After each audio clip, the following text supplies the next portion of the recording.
Bismillahirrahmanirrahim. Assalamualaikum warahmatullahi taala wabarakatuh. Nabda hadzal majlis bi qiraati ummul kitab al-Fatihah. A'udzu billahi minasyaitonir rajim. Bismillahirrahmanirrahim. Alhamdulillahi rabbil alamin. Ar-Rahmanir Rahim. Maliki yaumiddin. إياك نعبد وإياك نستعين اهدنا الصراط المستقيم صراط الذين أنعمت عليهم غير المغضوب عليهم ولا الضالين الحمد لله رب العالمين والصلاة والسلام على أشرف الأنبياء والمرسلين وعلى آله وصحبه أجمعين نحمده ونستعينه ونستغفره ونعوذ بالله من شرور أنفسنا ومن سيئات أعمالنا من يهده الله فلا مضل له ومن يضلله فلا هادي له أرسله بالهدى ودين الحق ليظهره على الدين كله ولو كره الكافرون قال الله تعالى في كتابه العزيز يا أيها الذين آمنوا اتقوا الله حق تقاته ولا تموتن إلا وأنتم مسلمون صدق الله العظيم أما بعد. Pengurusi, ahli jawatan kuasa, tuan-tuan imam, pegawai-pegawai masjid, para asatizah, seterusnya tuan-tuan dan puan-puan jemaah muslimin dan muslimat yang dirahmati Allah Subhanahu wa taala. Alhamdulillah, marilah kita sama-sama merafakkan setinggi-tinggi syukur kita kepada Allah Subhanahu wa taala. Diberikan kesempatan kita dapat bersama-sama berikan petunjuk Allah Ta'ala, dapat hadir ke rumah Allah untuk kita sama-sama menunaikan solat fardu maghrib berjamaah, dan kita diberikan kesempatan pada malam ini untuk bersama-sama berada di dalam majlis ilmu. Mudah-mudahan kesempatan yang ada ini Allah mengampunkan dosa kita dan juga memberikan ganjaran yang berlipat kali ganda. Sebagaimana kita sedia maklum bahawasanya majlis ilmu ini adalah merupakan taman dari taman syurga. Man salaka tariqan yaltamisu fihi ilma sahhalallahu lahu tariqan ilal jannah. Mudah-mudahan jalan kita menuju syurga Allah juga dipermudahkan olehnya. Tuan-tuan yang dirahmati Allah Subhanahu wa taala. Alhamdulillah, kita semakin lama semakin hampir menuju ke bulan yang dinantikan. Bulan yang penuh maghfirah, bulan yang penuh dengan keberkatan, tidak lain dan tidak bukan iaitu bulan Ramadan al-Mubarak. Sekira-kira beberapa minggu sahaja lagi kita akan menuju ke bulan Ramadan.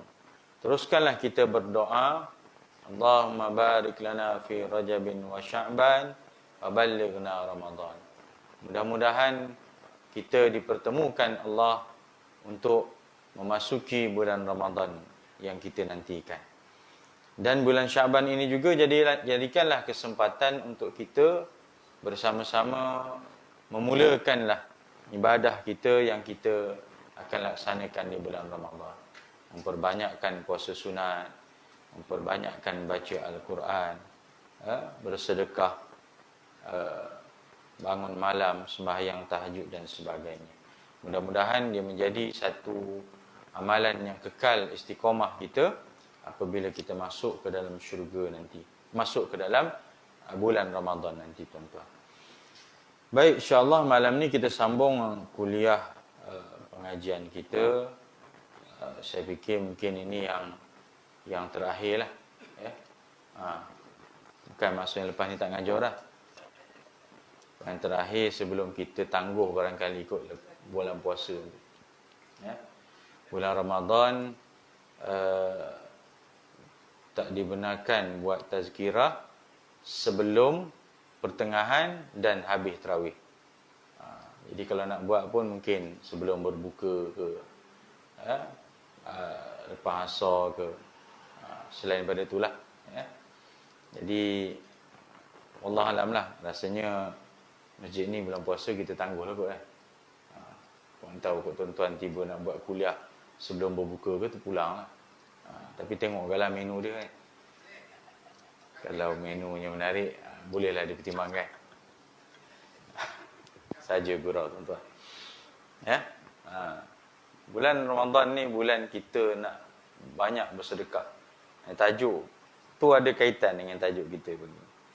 Malam ni kita bincang tajuk dia, sifat hamba yang disukai oleh Allah Subhanahu wa taala. Tak ada siapa pun di kalangan kita hamba ni yang tak mahu disukai Allah. Mesti kita seronok, lebih-lebih lagi seronok apabila disukai oleh Allah Subhanahu wa taala. Cuma kita tak adalah bukti ataupun kita kata jawapan dari Allah bahawa hari ini aku gembira dengan kamu. Tak ada. Tapi kalau kita dapat lakukan amalan atau perkara yang disebut kalau kamu buat benda ini Allah suka. Itu tandanya gitulah. Kita nak tahu kita ni Allah suka, Allah sayang ataupun tidak, tengoklah apa yang kita lakukan. Kalau yang kita lakukan ialah perkara yang Allah larang, Allah benci, maka sudah pastilah jawapannya Allah tak suka dengan kita. Kerana kita buat benda yang dilarang oleh Allah Subhanahu wa taala. Jadi malam ini kita tengok satu hadis Nabi sallallahu alaihi wasallam bincang tentang orang yang disukai oleh Allah. Hadisnya pendek saja tuan-tuan. Hadis daripada Sa'ad bin Abi Waqqas radhiyallahu anhu. Berkata dia mendengar Rasulullah sallallahu alaihi wasallam bersabda, "Innallaha yuhibbul 'abda at-taqiyyal ghaniyyal khafiyya." Ringkas je hadisnya. Yang bermaksud sesungguhnya Allah mencintai hamba yang bertakwa, kaya dan menyembunyikan amalan sedekah dan ibadahnya hanya kerananya. Tiga kita kata apa? Rangkai jenis manusia atau jenis hamba Allah yang Allah Ta'ala suka. Yang pertama kata Nabi, orang yang bertakwa dan dia juga rajin bersedekah. Rajin bersedekah. Dan dia bersedekah pula dan menyembunyikan amalan sedekah. Maknanya dia bertakwa, kemudian dia ada kaya lah, ada harta, dan dia bersedekah, dia menyembunyikan sedekah dia daripada orang lain, melainkan hanya Allah Ta'ala sahaja yang tahu.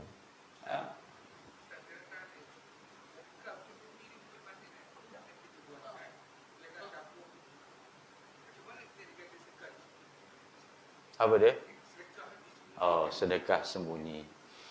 Sedekah disembunyi ini dalam satu hadis Nabi ada sebut. Tangan yang memberi dalam satu hadis Nabi ini ada sebut dalam ni rajulun tasaddaqa bi sadaqatin fa akhfaha hatta la ta'lamu shimaluhu ma tunfiqu yaminu. Ni perumpamaan. Bukan bermaksud kita sedekah terang-terang ni Allah tak terima. Allah sebut dalam Al-Quran, in tubdus sadaqati fa ni'mahi wa in tukhfuha wa tu'tuhal fuqara fa huwa khairul lakum. Ya. Kalau kamu nak bersedekah secara terang-terangan, fani immahi, aku terima je, boleh je, tak ada masalah. Ya. Wa in tukhfuha, tapi kalau kamu nak sembunyikan secara senyap-senyap, ya, tak payahlah heboh-heboh, tak payah bising-bising.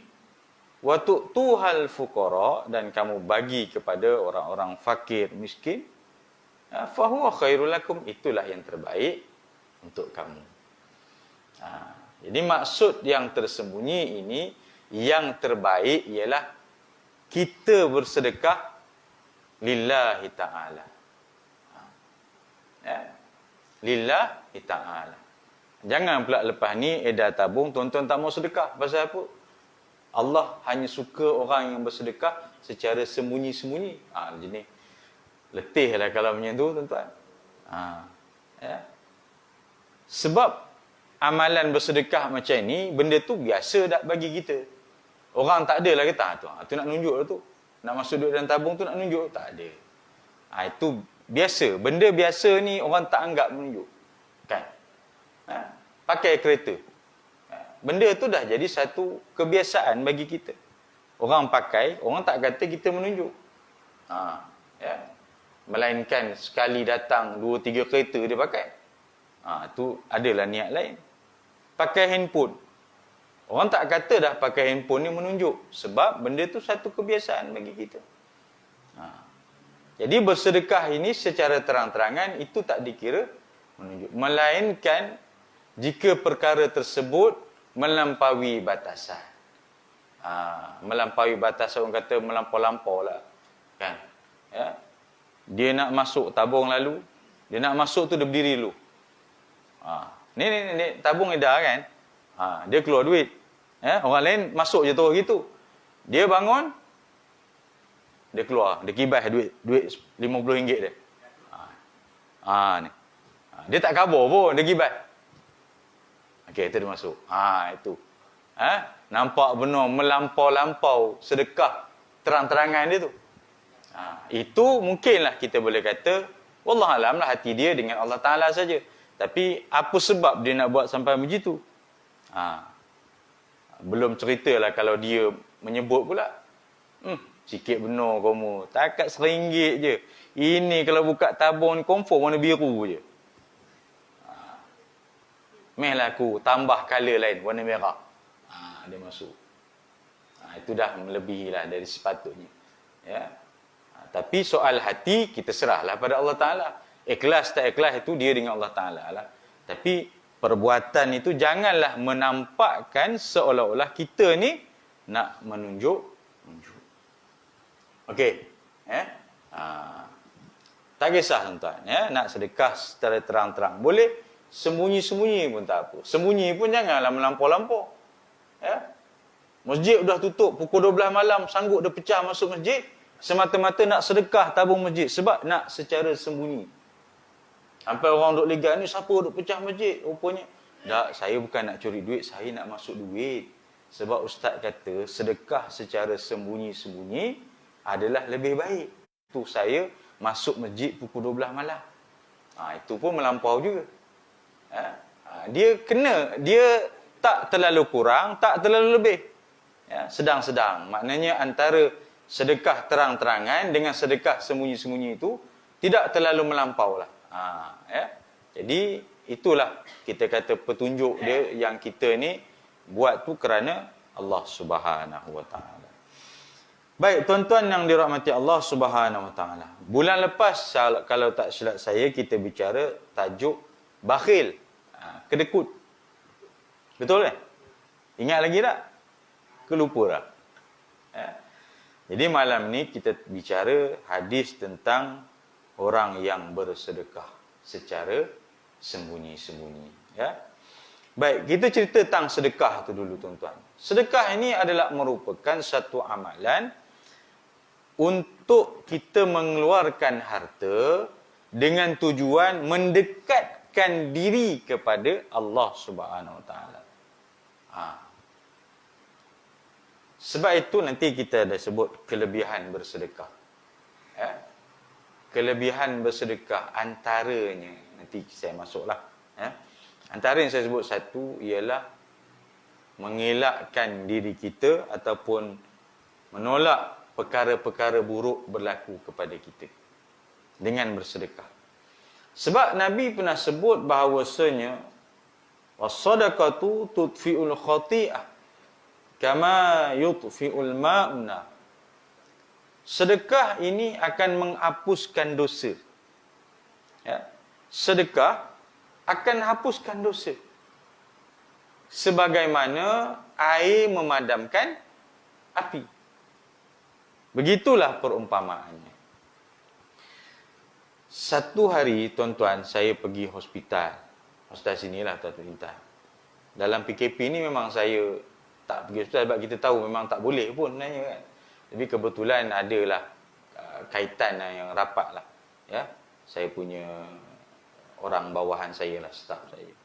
Ya, dia ni apa, accident. Jadi saya pergilah. Dia kata tak benar. Memang tak ada waktu melawat time PKP ni. Tak apalah, kita akurlah. Dia kata hanya waris sahaja yang boleh masuk. Tak apa. Dia kata tak apalah, saya masuk sekejap boleh tak? Sebab saya ketua di staf saya. Okay. Dia tanya, kata okay, boleh seorang. Lepas tu bila turun balik tu, ada orang kan, kalau tuan-tuan perasan ada yang pakcik dia jual buah, jual. Tu saya tengok tu dia jual buah, dia jual bukan dadih, apa, jeli kelapa dekat pintu keluar orang melawat tu lah kan, kalau tuan-tuan perasan dia jual situ. Kita pun sambil-sambil nak balik, kita belilah, nak bawa balik. Tu ada seorang hamba Allah, dia lalu, dia tak beli barang yang pakcik tu jual. Dia ambil, dia kata, cik, ni sedekah dari saya. Ya, mak saya sakit ke atas. Jadi pakcik doakanlah yang terbaik ya untuk mak saya, ada sedekah. Jadi saya terfikir dalam hati tentang hadis yang Nabi SAW sebutkan. Ya, sedekah ini menghapuskan dosa dan dia mengelakkan kita daripada bala musibah Allah Subhanahu Taala. Macam contoh sakit. Sebab itu kalau kita ada demam, sakit, ya, rajin-rajinlah bersedekah. Bukan maksud sedekah tu baik penyakit tu, dah, jangan percaya macam tu pula tuan-tuan. Udah sedekah tak juga baik. Bukan maksudnya sedekah itu macam ubat. Abang, jomlah kita pergi hospital, bang, teruk benar penyakit ni. Ustaz kata banyakkan sedekah je. Dia hospital pun tak nak pergi. Minta sedekah je. Ikhtiar tu ikhtiar juga. Pergi hospital ke, merawat ke, klinik ke, pergi. Tapi jangan lupa sedekah. Jangan lupa. Ya. InsyaAllah. Saya rasa tak perlulah kita nak cerita banyak panjang tentang kelebihan sedekah ni. Semua orang tahu dah. Hebatnya kuasa bersedekah. Hebatnya. Memang kita kata tak ada tolok tandingnya betapa hebatnya kuasa sedekah ni. Cuma kadang-kadang hati kita ni berat dengan ringan je nak bersedekah. Itu je. Ya? Kita nak bersedekah. Buka dompet tengok. Ada 3 keping. Satu warna ungu. Satu warna 50 warna apa? Hijau bukan. 50 warna apa? Kata 50 kan? Satu RM1. Kalau 3 keping tu, tuan-tuan nak keluar yang mana?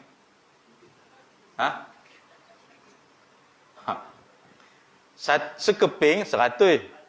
Yang kedua 50. Yang ketiga RM1 sekeping, warna biru. Tuan-tuan nak keluar yang mana? Tak payah susah. Buka sekarang tabung tu. Ni tabung yang tuan-tuan dah pusing tu, dia buka sekarang. Kita tengok bukti dia. Kalau rasa banyak biru, buat sekali lagi satu pusingan.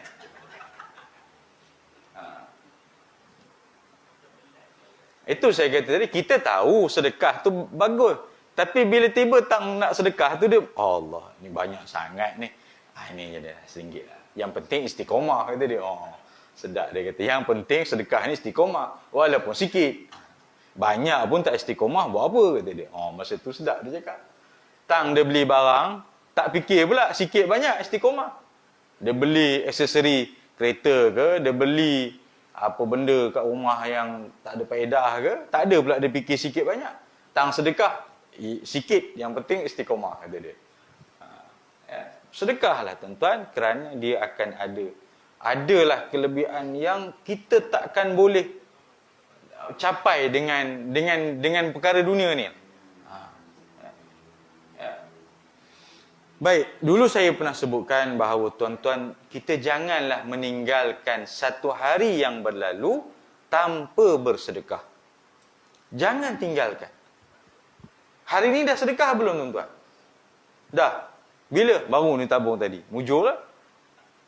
Ya. Jangan tinggal walaupun sehari. Sikit pun jadilah. Ya. Tak semestinya sedekah itu ialah dalam tabung masjid. Sedekah ni luas. Ya. Mana-mana pun kita boleh. Ya. Kita tolong orang, bantu orang belanja kawan, buat kenduri. Itu samalah. Ya. Masuklah juga dalam kategori sedekah. Jumpa orang susah, kita bantu, bagi apa yang termampu. Itu termasuk dah. Jangan tinggalkan walaupun sehari yang berlalu tanpa sedekah, tuan-tuan. Kita akan rasa nikmatnya bila kita sedekah. Ya. Setiap pagi, malaikat akan turun. Ya, 2 malaikat. Wa yanzilu fihi malakan. 2 malaikat akan turun. Ya. Satu akan mendoakan, Allahumma ati munfiqan khalafan. Ya. Allahumma ati munfiqan khalafan. Ya Allah, ya Tuhan kami, Engkau berikanlah, kurniakanlah ataupun gantikanlah sesuatu yang lebih baik daripada apa yang dia infakkan pada pagi itu. Itu orang kata sedekah subuh nama dia. Ma min yaumi yusbihu fihi nas illa wanzilu fihi malaikat. Tak ada hari yang berlalu pada waktu subuh 2 malaikat akan turun. Satu, doakan supaya orang yang masuk bersedekah atau infak ini Allah gantikan lebih baik dari apa yang diinfakkan. Dia masuk RM1, Allah ganda lebih berganda-ganda daripada RM1. Mungkin 100, mungkin 1000, kita tak tahu. Dia masuk RM5, Allah gandakan gandaan beratus-ratus kali ganda. Dia masuk RM10, dia masuk 100, Allah gandakan. Ada orang dia tak masuk duit tapi dia hantar makanan. Ya. Tiap-tiap pagi ada je orang hantar makanan. Sampai kadang-kadang kita pun tak tahu siapa yang hantar makanan. Ya. Tapi janganlah ngantornya, orangnya pun tak datang masjid, tak mau juga. Ya. Dia tahu pahala sedekah ni besar, dia hantar je makanan sedekah, dia tak nak datang masjid. Jadilah aku dapat pahala sedekah pun jadilah. Bagus dah tu amalan sedekahnya, tapi datang jugalah ke masjid, jangan tak datang. Ya. Ada orang dia rajin tuan-tuan, setiap subuh Jumaat dia akan bersedekah kat masjid, tak kat luar. Ini tempat saya lah. Tak kira lah nasi lemak bungkus ke apa pun, jadi sedekah. Dia faham kelebihan. Hari Jumaat lah tu dia pilih. Hari lain tu nasib-nasib lah. Kadang-kadang ada jugalah orang hantar. Tapi hari Jumaat, siapa datang masjid, confirm senyum lebar.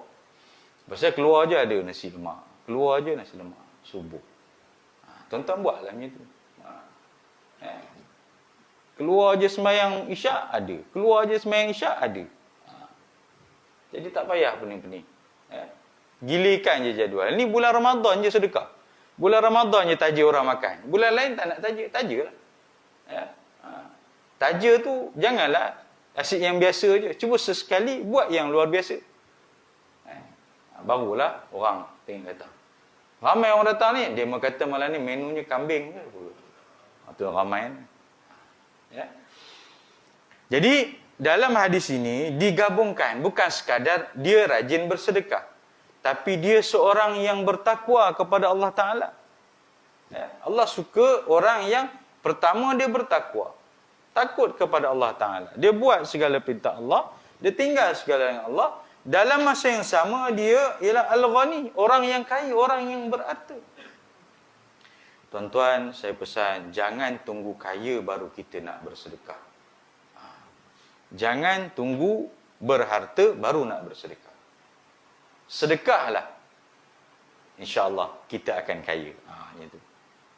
Jangan tunggu kaya baru bersedekah, tapi bersedekahlah, insya-Allah kita akan kaya. Kalau tidak pun kaya di dunia, insya-Allah yakinlah janji Allah kita akan kaya di akhirat kelak, tuan-tuan. Kita dah tengok bagaimana sahabat-sahabat Nabi yang menjadi contoh kepada kita, orang yang kita kata dia sahabat yang besar, orang yang dijanjikan syurga, 10 sahabat Nabi yang besar, yang utama, yang dijanjikan syurga. Memang orang bertakwa tinggilah amalan. Bukan sekadar mereka bertakwa, bahkan mereka seorang yang hartawan, seorang yang kaya. Bukan kaya biasa ni, tuan-tuan. Kaya sahabat-sahabat Nabi yang beberapa orang yang kata punya hartawan ini, mereka punya kaya bukan kaya yang biasa ni. Kaya yang memang kita kata tahap jutawan lah. Jadi sebab itu kita kena ambil manfaat dunia juga. Wabtaghi fima ataakallahu ad-darul akhirah wa la tansa nasibaka minad dunya. Kita kejar akhirat. Kejar akhirat, jangan tak kejar. Pahala akhirat kejar, tuan-tuan. Tapi jangan lupa kamu juga ada keuntungan yang boleh kamu ambil di dunia. Cuma sekadarlah, wala tansa, jangan lupa je. Maksudnya ambillah. Dan keuntungan dunia itu jadikanlah untuk keuntungan akhirat. Jadikan keuntungan dunia itu keuntungan untuk akhirat. Tuan-tuan, kita umur pun tak tahulah sampai bila lagi, tuan-tuan. Mungkin tak lama dah kita ni. Ramadan pun tak tahu sampai ke tidak kita bertemu. Jadi apa yang kita nak bawa ialah bekalan akhirat je lah. Bekalan akhirat. Dunia ni mungkin pada kita cukup. Apa yang ada ni memadai. Jadi selebihnya kita kumpul untuk akhirat. Tuan-tuan, kita tengok contoh siapa yang bertakwa, yang kaya dan hartawan, rajin bersedekah, bahkan secara sembunyi-sembunyi. Contoh yang kita biasa dengar, Saidina Uthman Affan radhiyallahu anhu. Memang kita tahu dia seorang yang hartawan, bahkan dia sahabat Nabi yang besar, Khulafaur Rasyidin. Sahabat Nabi yang besar yang dijanjikan syurga 10 antara yang dijanjikan syurga oleh Allah Subhanahu Wa Taala. Kita ni tak tahu lagi, tuan-tuan. Tak tahu lagi. Harap syurga, taman syurga ni lah, majlis ilmu je lah yang kita boleh confirm boleh hadir. Tu pun tak ramai orang nak datang. Syurga akhirat kita tak tentu lagi. Syurga dunia ni taman-taman ilmu ni, majlis ilmu ini adalah syurga. Taman syurga. Tu pun orang tak berebut nak datang.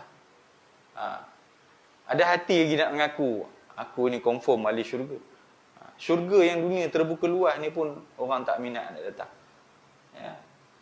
Saidina Uthman Affan yang disebutkan harta wakafnya masih ada lagi sampai hari ini. Tuan-tuan bayang. Satu ketika, kisah ni masyhur, tuan-tuan pun pernah dengar. Saidina Uthman Affan, penduduk orang Islam ketika itu, dia memerlukan sumber air. Dan adalah satu telaga, dan telaga itu dimiliki oleh orang Yahudi. Tuan-tuan pun biasa dengar kisah ini. Telaga Rumah nama dia. Rumah ni pemanah. Dan telaga itu kalau siapa yang nak kena bayar. Macam tol lah orang kata kan. Ini telaga aku yang punya. Kalau korang nak air ni bayar. Tak tahulah berapa bayaran dia masa tu. Bayar. Berapa lama kamu perlu bayar? Selagi mana aku pemilik telaga ni dan kamu nakkan air ni, kamu kena bayar. Ada kadar kenaikan ke berapa persen setiap tahun? Tu tak ada, tak tentu lagi. Jadi benda ni disampaikan kepada Nabi sallallahu alaihi wasallam. orang-orang Islam nakkan sumber air telaga, tapi dimiliki oleh orang Yahudi. Orang Yahudi ni pula cekik darah lah kan, nak duit-duit dah, untung pada dia.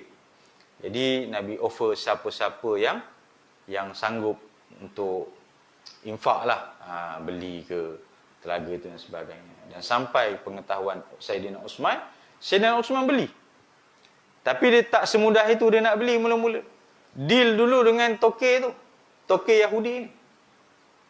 Saya nak beli telaga ni. Yahudi kata mana boleh. Yahudi pun cerdik juga. Kalau beli habislah hak pemilikan dia. Jadi Sayyidina Osman pun cerdik juga. Dia otak orang berniaga ni, dia memang mesti ada macam tu lah, strategi berniaga.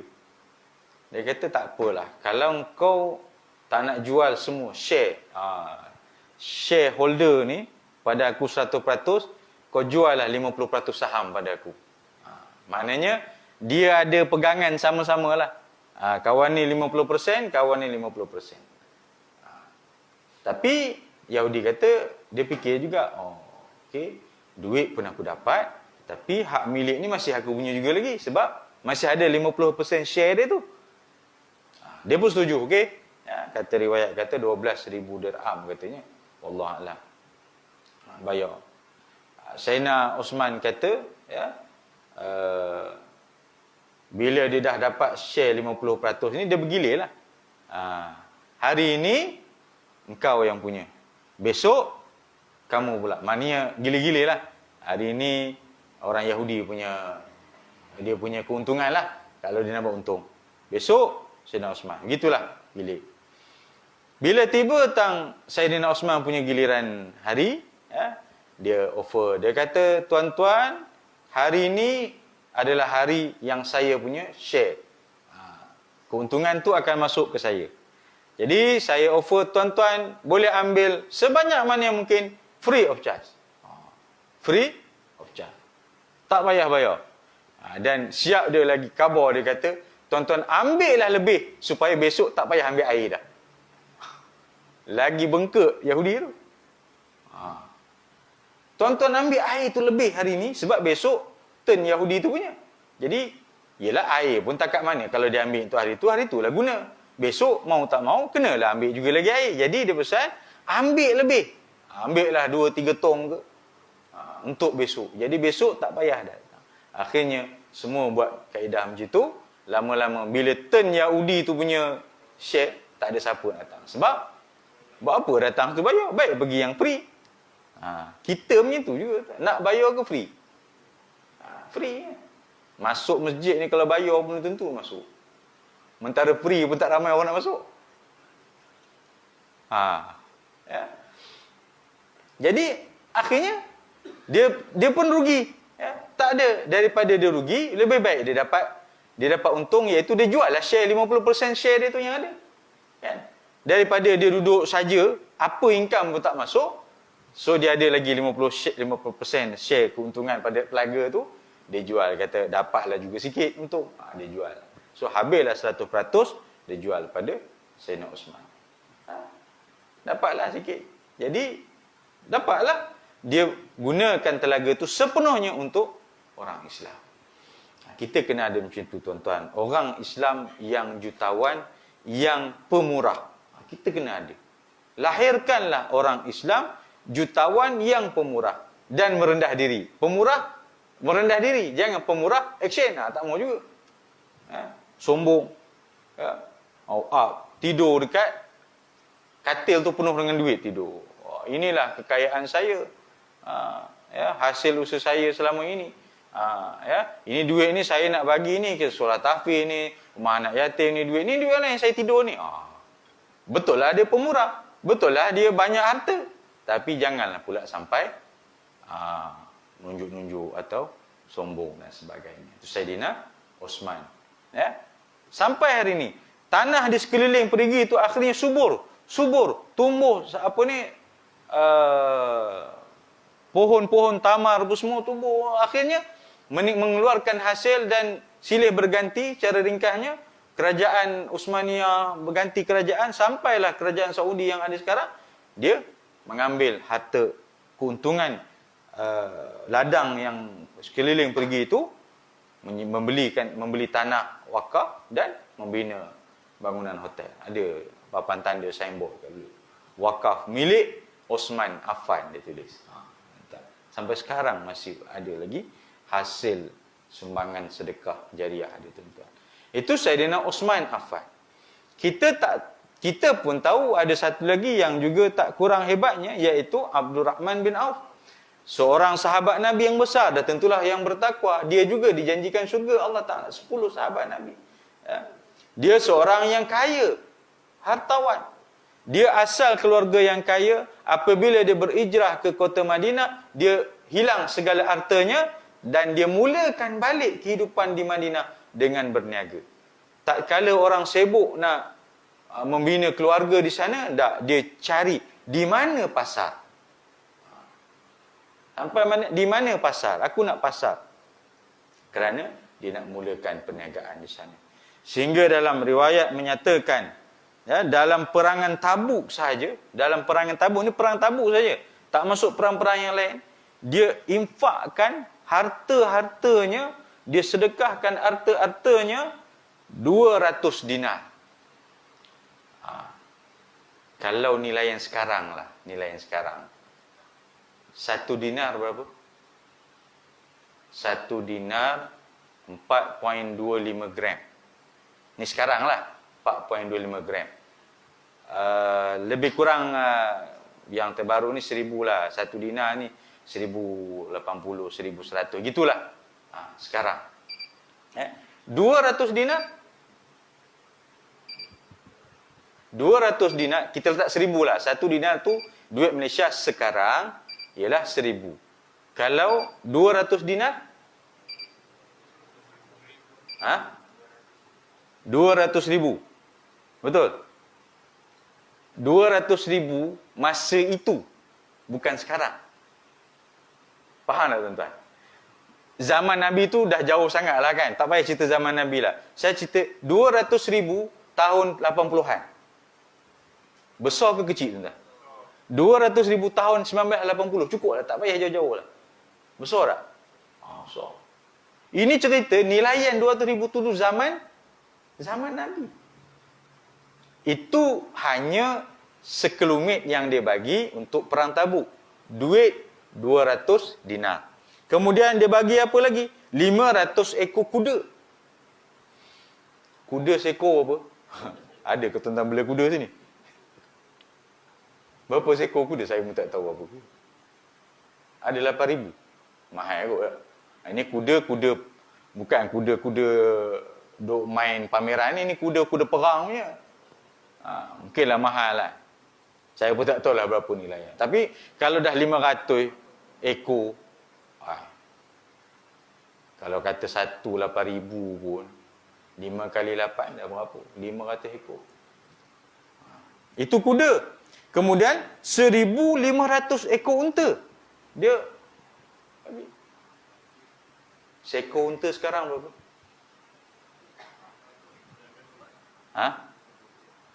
5,000. Katalah 5,000. 5 ke? Tak dapat. Nak tahu nanti korban, tuan-tuan, korban unta sini baru tahu harga dia berapa. Katalah letak 8. Cincai lah 8. 1,500 unta. 1,500 kali 8. Tak payahlah kira jumlah. Kita senang, kita kaya lah. Senang ceritanya. Wow, kita kata kan. Dikirakan, tuan-tuan, dia ada satu buku kita kata pemikiran bisnes Abdul Rahman Auf. Buku tu boleh baca. Siapa yang otak bisnes, tapi jangan tiru bisnes dia saja, tiru juga ketakwaan dia tu. Jangan kaya mata-mata bisnes, tapi takwa dia kepada Allah Ta'ala kita tak nak tiru. Kira-kira untuk perang Tabuk itu saja dengan tadi 200 dinar, 500 ekor kuda, 1,500 unta, keseluruhannya dibuat anggaran dengan nilai yang sekarang lah 25 juta. 25 juta. Yalah, unta saja 1,500 ekor. Berapa dah? 200 dinar tadi berapa dah? 500 ekor kuda. Itu hanya perang Tabuk.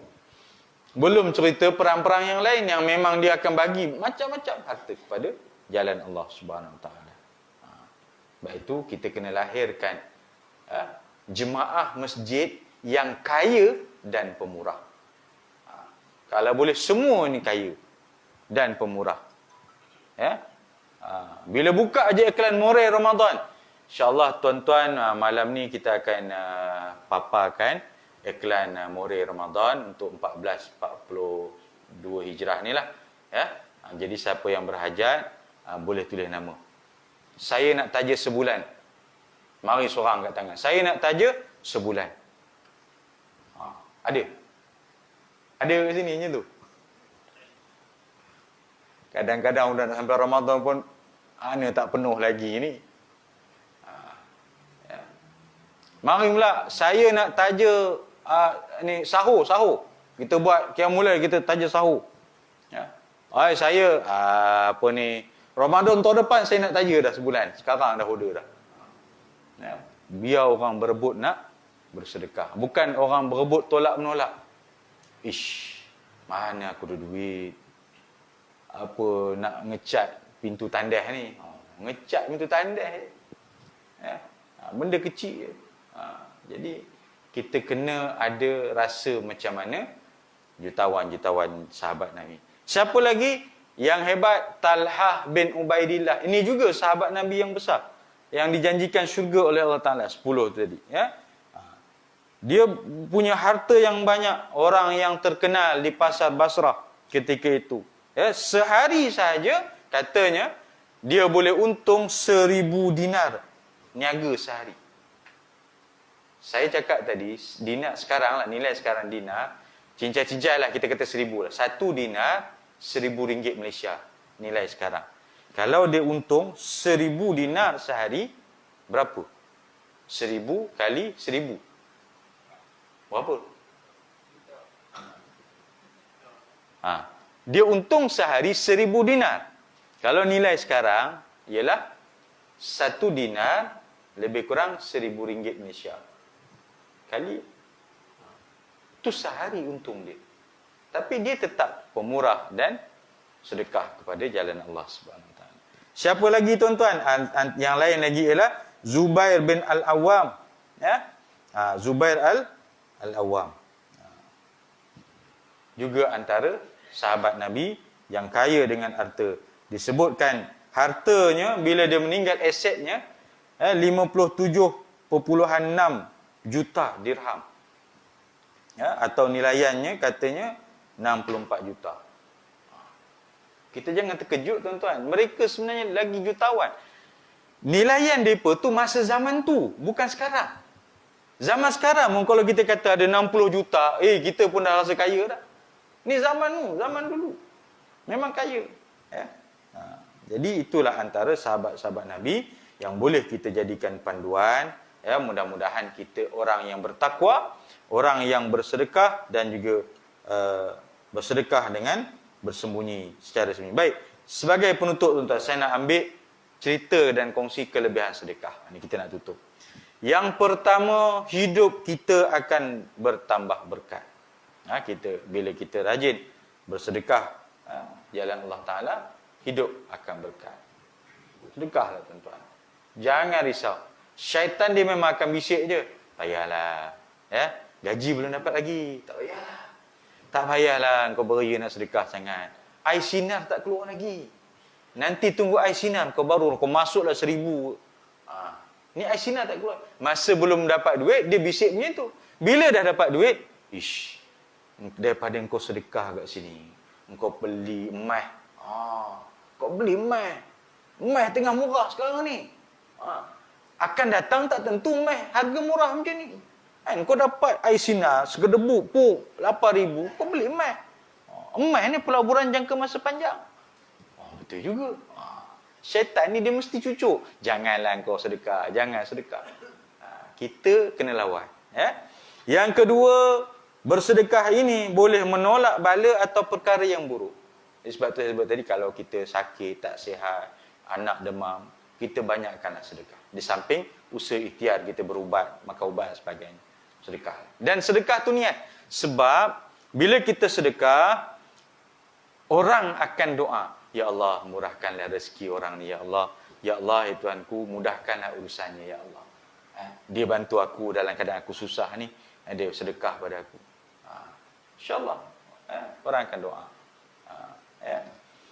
Yang ketiga, akan dimudahkan untuk kita mencari rezeki yang halal. Kalau kita sentiasa bersedekah, Allah mudahkan kita mendapat rezeki yang halal. Mungkin tak banyak rezekinya, tapi bila rezekinya halal, lagi berkat, kita tenang hidup kita, tuan-tuan. Yang keempat, harta yang disedekahkan ini akan kekal selama-lamanya. Selagi kita tak mengungkit. Jangan mengungkit. Kalau tak kerana akulah yang cari usaha, ikhtiar, cari peruntukan ni, Masjid Koma ni tak merasa dapat ikon. Aku semua ni. Habis. Mudah lah tu. Baik. Kekal ini maksudnya, dialah yang akan membantu kita di akhirat. Sedekah kita pahala ni, kekal sampai akhirat. Benda dunia ni, kita beli takat dunia. Kita beli kereta. Sampai masa kereta pun habis, musnah, rosak. Dah sampai masa dia tak boleh pakai, dah habis. Tapi benda sedekah, kita pump masuk sedekahnya hari ini, kelebihannya Allah bagi di dunia, ganjaran berlipat ganda, dan ganjaran di akhirat pun kekal selama-lamanya. Sebab itu saya selalu sebut, kata janganlah terlalu mengejar dunia. Kerana belum tentu kita dapat. Kalaupun dapat, mungkin tak banyak. Kalaupun banyak, mungkin tak puas. Kalaupun puas, takkan kekal. Kita nak kejar pangkat. Bukan semua orang dapat naik pangkat. Pangkatnya satu, yang nak ngejarnya 50 kat bawah. Yang dapat seorang, yang lain tak dapat. Nak ngejar harta, bukan semua dapat air sinar, contohlah. Jadi, kejarlah akhirat. Pasti kita akan dapat. Sudahlah dapat, banyak pula tu. Banyak. Sedekah satu, Allah kata 700 kali ganda aku bayar, gandakan balik. Sudahlah dapat, banyak pula tu. Sudahlah banyak, puas pula tu. Sudahlah puas, kekal selama-lamanya. Jadi kita infaklah. Dan yang kelima, pahala akan berlipat kali ganda. Sudah pastilah tuan-tuan, apabila kita bersedekah, Allah janjikan, masalul ladzina yunfikuna amwalahum fi sabilillah kamathali habbatin ambatat sab'a sanabila fi kulli sumbulatin mi'atu habbah. Ringkasnya 700 kali ganda Allah bayar. Bayar RM1, Allah lipatkan 700 kali ganda. Bayar 100, fikirlah sendiri betapa besarnya ganjaran dari sisi Allah Ta'ala. Jadi itulah tuan-tuan, perkongsian kita hadis Nabi SAW tentang orang yang bertakwa, yang kaya dan sentiasa menyembunyikan sedekahnya kepada Allah Subhanahu Wa Ta'ala. Mudah-mudahan kita akan menjadi hamba Allah sebagaimana yang disebut dalam hadis tadi. Allah alam, yang baik daripada Allah Subhanahu Wa Ta'ala, kelemahan kekurangan atas diri saya sendiri. Aku qauli hadza wa astaghfirullahal azim. Assalamualaikum warahmatullahi taala wabarakatuh. A'udzubillahi minasyaitonir rajim. Bismillahirrahmanirrahim. Allahumma ij'al jam'ana hadza jam'an marhuma wa tafarruqna min ba'dihi tafarruqan ma'suma. Allahumma nawwir qulubana bi nuri hidayatika kama nawwartal arda bi nuri syamsika abadan abada bi rahmatika ya arhamar rahimin. Rabbana atina fid dunya hasanah wa fil akhirati hasanah qina adzabannar. Wa sallallahu ala sayyidina Muhammad wa ala alihi washabbihi ajmain. Alhamdulillahil alamin. Tetangguh dengan tasbih farah dan salatul asr. Subhanakallahumma wa bihamdika. Bismillahirrahmanirrahim. Al-asr innal insana lafi khusr illa alladhina amanu wa 'amilus shalihat tawasaw bil haqq wa tawasaw bis sabr. Sadaqallahul azim. Assalamualaikum warahmatullahi taala wabarakatuh.